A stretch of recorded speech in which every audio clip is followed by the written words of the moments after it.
maupun untuk disampaikan dalam forum-forum ilmiah seperti seminar, simposium, atau diskusi ilmiah lainnya. Kemudian, makalah biasanya ditulis untuk kepentingan ilmiah dalam ruang keilmuan tertentu, disampaikan pada sebuah acara ilmiah.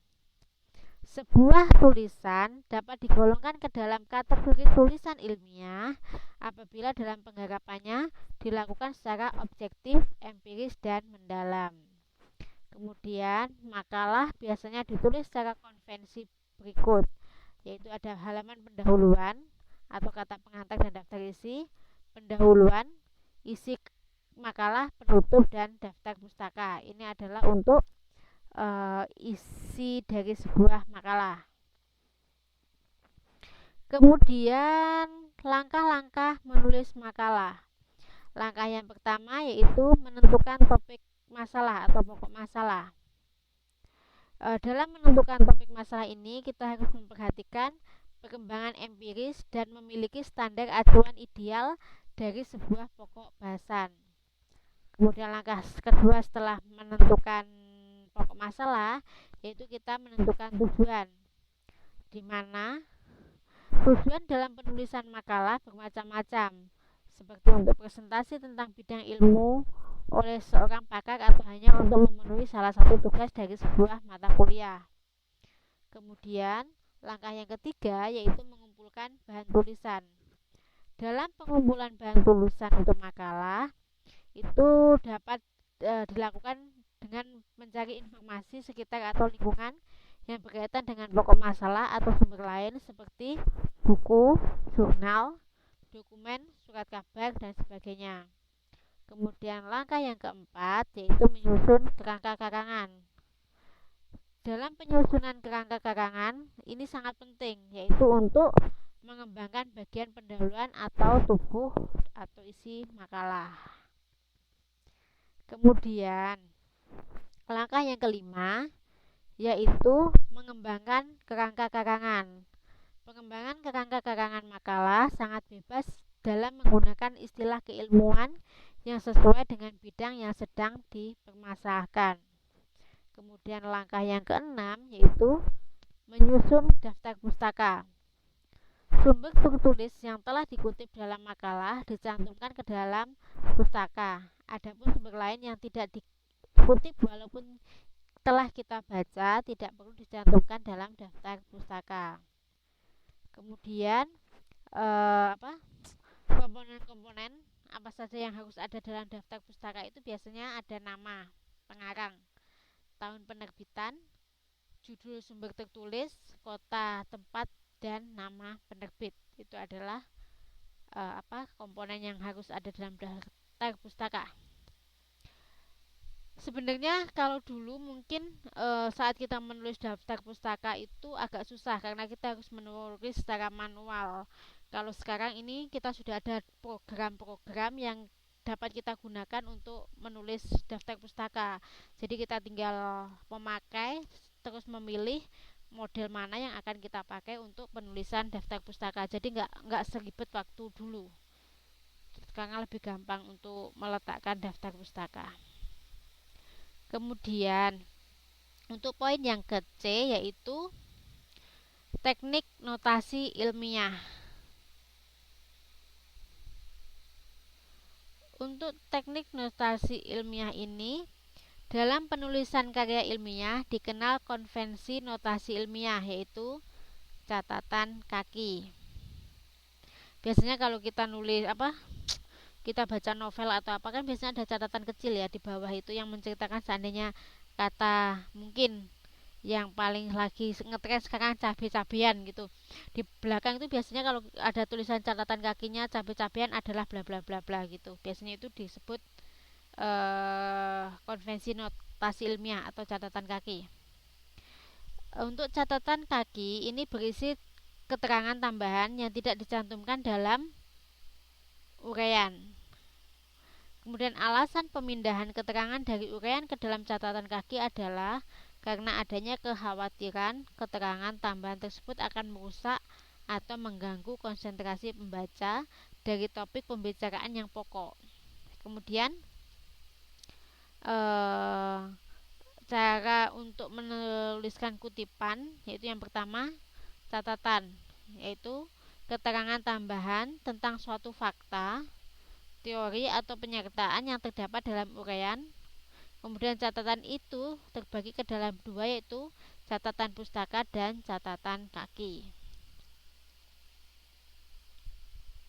Kemudian yang kedua yaitu catatan pustaka.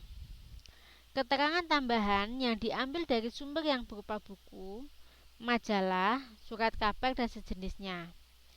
Kemudian catatan pustaka biasanya dicantumkan ke dalam uraian teks.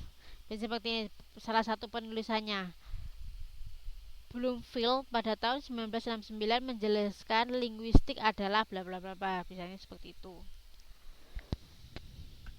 Kemudian di sini ada hal-hal yang perlu diketahui dalam penulisan catatan pustaka.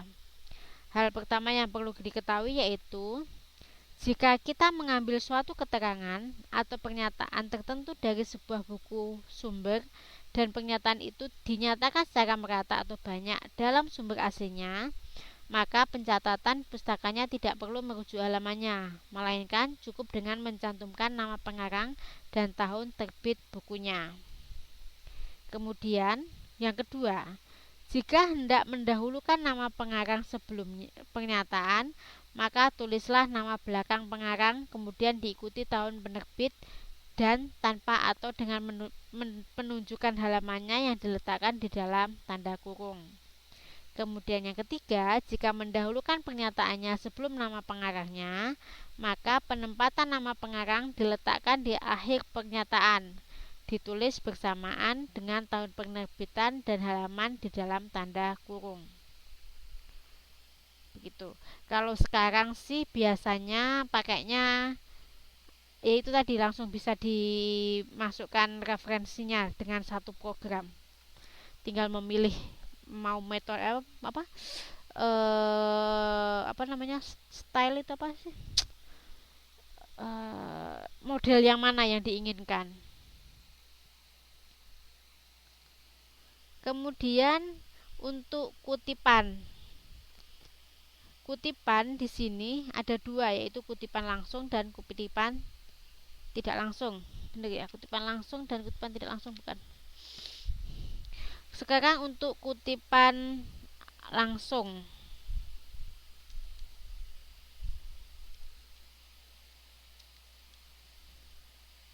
Untuk kutipan langsung adalah apabila seorang penulis mengungkapkan suatu pernyataan atau pendapat yang digali dari sumber asli dengan tidak mengubah apapun yang ada. Jadi langsung dicomot gitulah aja dari sumbernya. Kemudian kutipan langsung sebaiknya hanya memiliki intensitas 30% untuk menghindari kesan seolah-olah penulis kurang memiliki pendirian. Kemudian yang ketiga, untuk mempertahankan keautentikan data atau bahan tulisan, kutipan langsung sangat tepat dilakukan. Kemudian di sini ada beberapa ketentuan penting yang harus diperhatikan dalam menulis kutipan langsung, yaitu yang pertama, jika pernyataan yang dikutip kurang dari 4 baris, maka penulisnya harus ditempatkan bersamaan dengan uraian di dalam teks. Kemudian yang kedua, kutipan langsung yang terdiri atas 4 baris atau lebih ditempatkan terpisah dari uraian teksnya, segera setelah barisan terakhir dari teks yang mendahulinya. Kemudian yang ketiga, jika mengambil kutipan dari sumber asing, maka sebaiknya disertai dengan kutipan tak langsung sebagai terjemahan bebas penulisnya. Kemudian yang keempat, jika pernyataan yang kita kutip bukan kalimat, melainkan kelompok kata, maka secara gramatikal kutipan tersebut merupakan bagian dari kalimat penulisnya.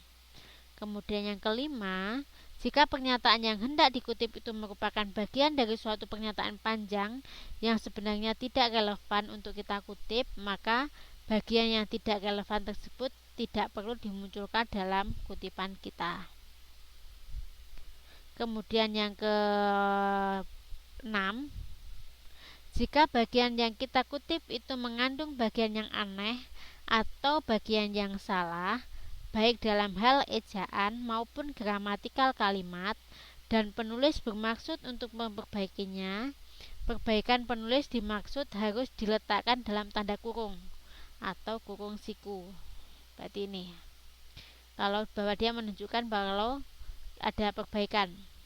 Sedangkan jika menjumpai hal yang sama seperti di atas, jadi ada kesalahan dalam penulisan, tetapi penulis tidak bermaksud untuk memperbaiki, maka di belakang kata atau kalimat yang dianggap ganjil atau salah itu diletakkan tanda SIC, SIC kemudian tanda seru, yaitu penulis tidak bertanggung jawab atas kesalahan tersebut dan hanya mengutip apa yang tercantum dalam naskah asli sesuai dengan teks aslinya. Itu aturan untuk kutipan. Sedangkan untuk kutipan tak langsung, kutipan tidak langsung merupakan pengungkapan kembali maksud penulis dengan kata-katanya sendiri. Kutipan tidak langsung atau parafrase sebaiknya dilakukan sependek mungkin, diperas sedemikian rupa sehingga tidak lebih dari satu paragraf. Hal yang timbul dalam pengutipan tidak langsung yang lebih dari satu paragraf yaitu kesulitan mengidentifikasikan paragraf-paragraf tersebut sebagai kutipan. Hal tersebut dapat diatasi dengan menyebutkan nama penulis yang dikutip pada permulaan parafrase dan memberikan angka catatan kaki. Itu adalah untuk menulis catatan yang membuat kutipan tidak langsung. Ada pertanyaan kah sampai di sini? Sebelum kita lanjut ke prosedur penelusuran bahan atau sumber bacaan makalah. Ada masalah kah? Ada pertanyaan kah?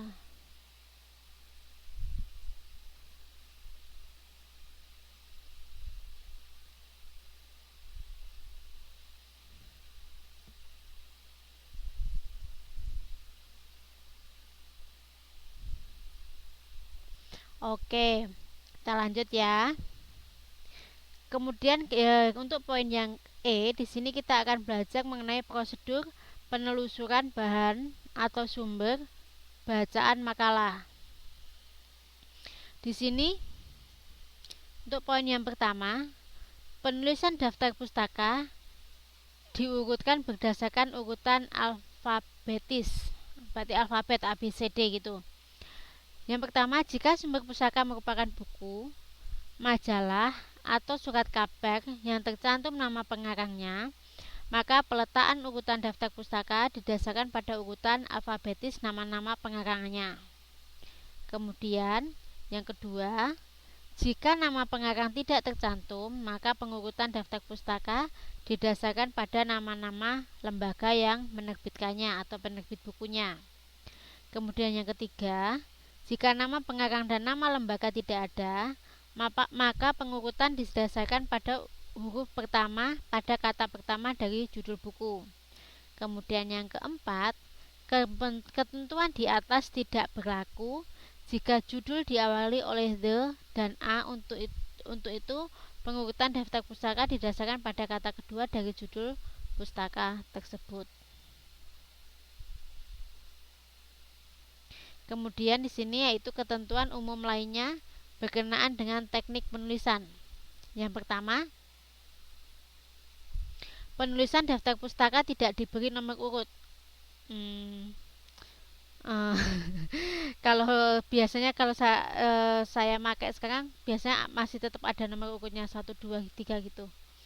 Kemudian yang kedua, jika dalam penulisan untuk setiap satu macam sumber pustaka melebihi satu baris, maka baris kedua harus ditulis menjorok ke dalam sebanyak 10 ketukan dari margin kiri. Kemudian yang ketiga, jarak pengetikan antara baris satu dan baris kedua untuk setiap sumber pustaka berjarak 1 spasi, sedangkan jarak antar sumber pustaka yang satu dengan pustaka yang lain berjarak 2 spasi. Kemudian yang keempat, tidak dibenarkan mengambil sumber acuan dari satu kuliah karena hal itu tidak dapat dilacak secara empiris. Jadi sumbernya harus jelas, dari buku, majalah, koran dan yang lainnya. Tapi kalau waktu dosen ngomong atau apa dikutip itu nggak boleh, karena di sini disebutkan dia nggak bisa dilacak secara empiris. Kemudian di sini kita akan belajar mengenai penulisan daftar pustaka berdasarkan sumber-sumbernya. Yang pertama yaitu buku sebagai sumber acuan. Hal yang perlu dilakukan yaitu urutan penulisan mengikuti pola nama pengarang, tahun penerbit, judul buku, yaitu judul buku, tempat terbit, dan nama penerbitan. Kemudian, tiap-tiap penyebutan komponen tersebut harus diakhiri dengan tanda titik, kecuali sesudah tempat terbit digunakan tanda titik 2. Kemudian untuk penulisan judul buku ditulis dengan huruf kapital pada setiap awal katanya. Diberi garis bawah di bawah setiap katanya dan atau dipertebal atau dimiringkan. Untuk penulisan tahun terbit diletakkan di dalam tanda kurung. Kemudian tahun tidak ditempatkan di dalam tanda kurung. Kemudian yang selanjutnya, berarti di sini tahunnya itu ada 2 ya. Bisa di dalam tanda kurung atau tidak.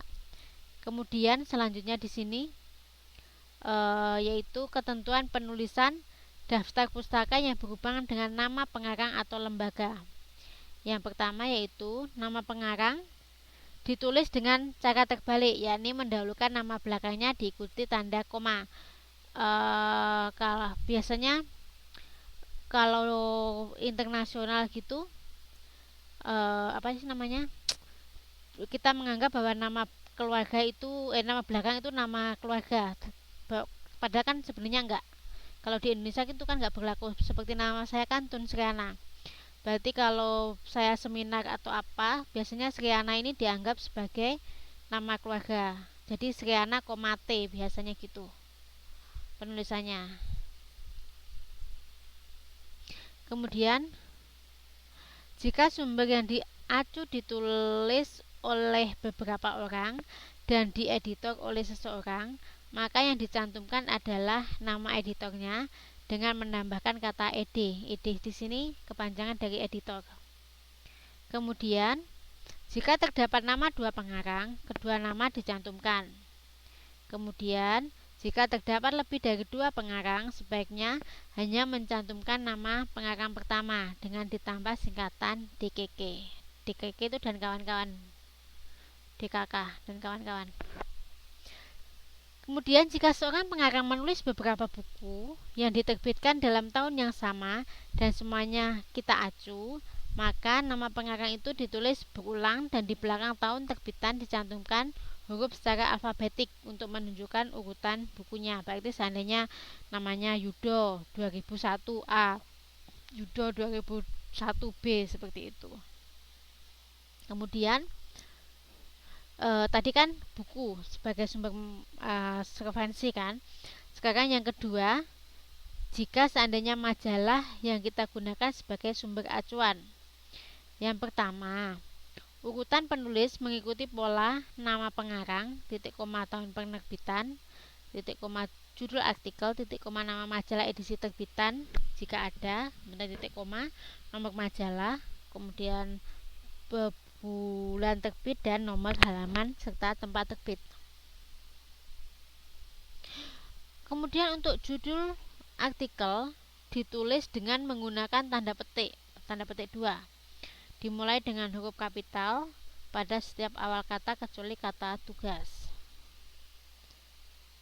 Kemudian itu tadi untuk majalah.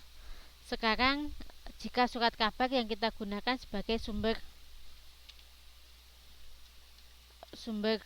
surat kabar sebagai sumber, urutan penulisan mengikuti pola nama pengarang, tahun terbit, judul artikel, nama surat kabar, tanggal terbit dan tempat terbit. Salah satunya iya, syaratnya kan tadi ada pendahuluan yang terisi dari daftar isi, kemudian kata pengantar kan cover, kemudian kata pengantar daftar isi, kemudian ada pendahuluan, ada isi, ada kesimpulan dan saran, dan yang kelima ada daftar pustaka. Kemudian kalau masnya misalnya ada ngambil datanya dari sebuah buku atau sebuah majalah, kalau nggak diletakkan daftar pustakanya berarti dianggap plagiat. Plagiator itu pencurian ide, dan itu untuk apa sih, untuk seorang penulis atau untuk di dunia penulisan atau di dunia keilmuan itu biasanya sangat dihindari, karena saat kita ketahuan memplagiat atau mencuri ide orang lain dengan tidak meletakkan apa namanya referensi atau sumbernya, biasanya akan ada penalti atau hukuman, seperti kita nggak boleh mempublish tulisan kita selama berapa tahun. Jadi biasanya memang plagiat ini sangat ditakuti untuk kalangan penulis, terutama apa ya, biasanya kalau seorang sudah dibilang plagiat itu kayak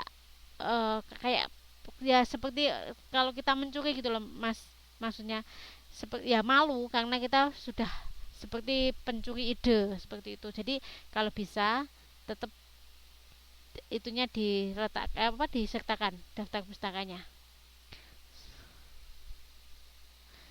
Iya, nggak dipenjara, tapi kan kalau seorang penulis kan biasanya kalau dia nggak boleh, misalnya nggak boleh mempublish tulisannya atau mencetak tulisannya selama beberapa tahun, itu kan kayak mematikan sumber penghasilan dia toh, seperti itu. Bisa dipenjara, tapi biasanya pencabutan kalau seandainya waktu S3 tiba-tiba dia ketahuan mencuri ide atau plagiat, mungkin titelnya S3-nya bisa dicabut. Begitu juga kalau seandainya dia profesor, bisa juga titel profesornya akan dicabut. Seperti itu. Jadi sih kalau bisa dihindari. Aturan plagiat yang terbaru itu biasanya kalau ada 6 atau 7 kata berurutan dalam satu kalimat itu sudah dibilang plagiat itu. Jadi cara untuk mengakalinya, selain kita menulis menulis sumbernya, kita juga berusaha untuk menulis ulang dengan bahasa kita sendiri, itu yang paling gampang. Kalau yang paling simpel sih biasanya kalau seandainya kita bilang gula adalah bla bla bla, kalau seandainya mau kita balik bla bla bla disebut gula, itu sudah nggak termasuk plagiat atau apa sih plagiat. Tapi kalau kita tulis ambil dari sumber yang sama, itu biasanya untuk sekarang ini sih sudah nggak boleh.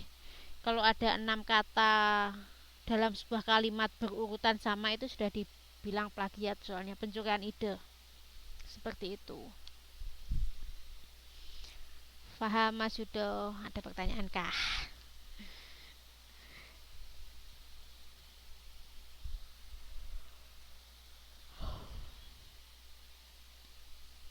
Iya, dilindungi. Sangat dilindungi. Iya, kalau sekarang itu nggak boleh. Mungkin kalau tugas-tugas kuliah kan kita nggak mengupload ke internet ya. Mungkin kalau cuma ditulis itu mungkin nggak apa-apa. Tapi memang dari awal harus dibiasakan, nggak boleh seperti itu. Kalau memang mau mengambil apa ya namanya, mengambil ide dari orang lain, sebaiknya ditulis ulang dengan bahasa kita sendiri.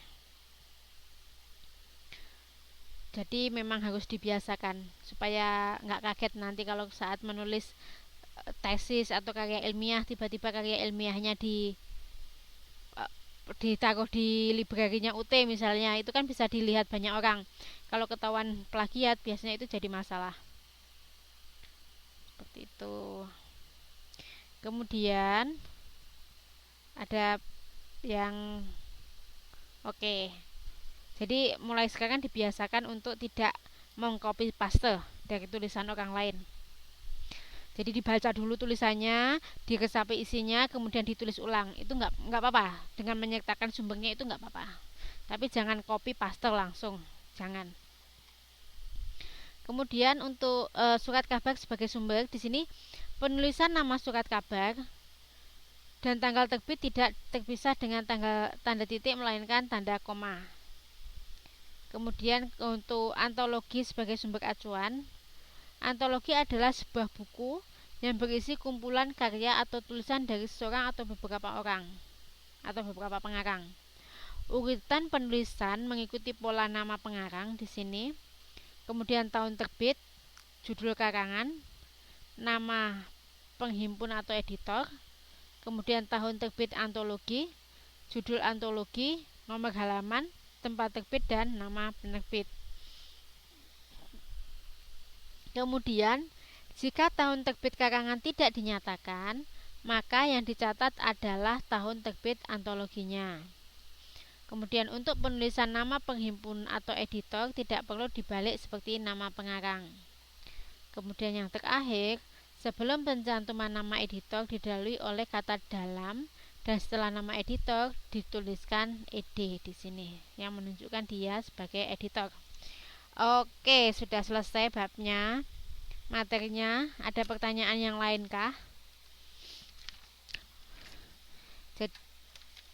Mengenai masalah makalah, penulisan, resensi dan yang lainnya di sini. Ya, ada yang perlu ditanyakan?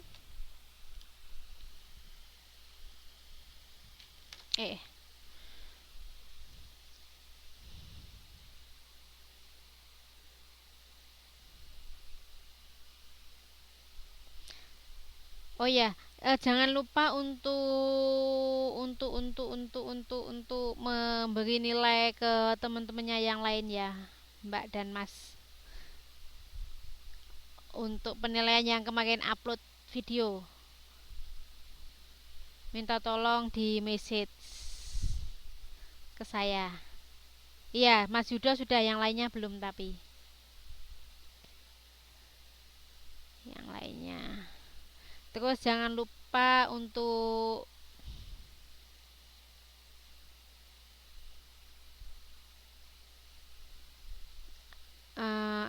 belajar ujiannya. Soalnya kan kemarin sempat dibilang batas minimal 30% ya. 30% baru bisa lulus. Jadi usahakan untuk paling tidak harus bisa mencapai nilai 30 di ujian akhirnya, di UAS-nya. Karena kalau enggak, nilai dari saya enggak akan banyak membantu. Takutnya. Oke.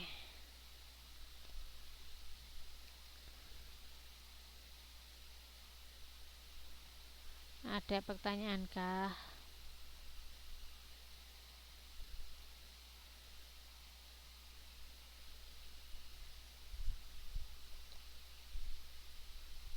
Masa? Nggak tahu ya? Nggak boleh lah. Setahu aku sih nggak boleh. Nggak tahu sih. Masa boleh? Kayaknya nggak boleh deh.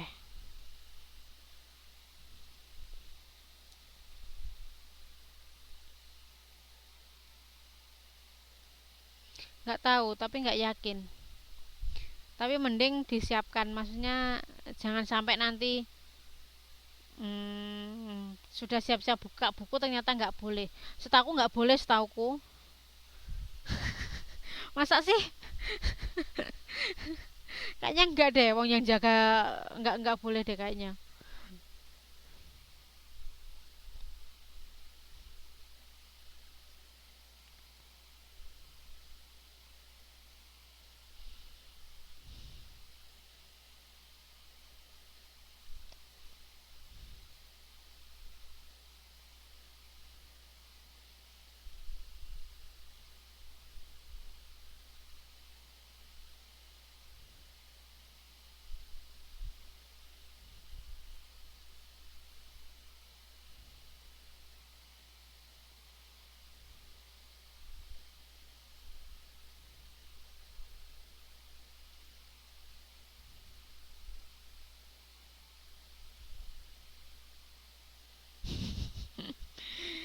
Setauku sih pilihan ganda, setauku. Tapi kalau boleh lihat buku sih nggak tahu, kayaknya nggak deh.